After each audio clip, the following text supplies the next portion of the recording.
Teresa Ramos, Mercy for short po, no?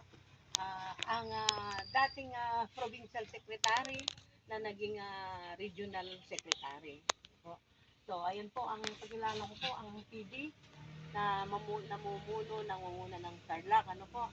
So, yan po si retired Second Lieutenant Peregrino Ray Antukin. Palakpakan naman po.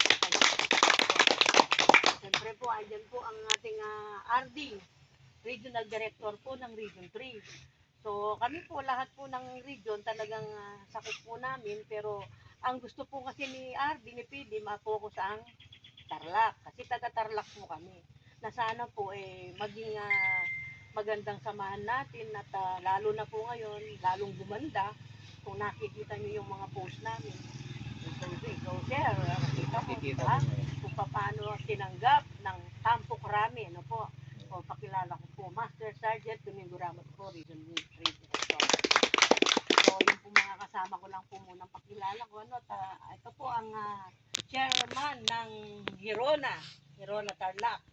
At isang kasama po ang isang officer niya. Anong posisyon ni Sir? Sargento de Armas. Sergeant at Arms. Ano po. So, palakpakan po natin ang partido. Siyempre, ang ating pong Talaga si Sir, talagang hindi pa nalis yung mga secretary po.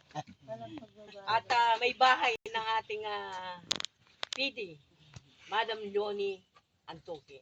Ang chairwoman po na napakaliit na tao, no? Maliit na tao po.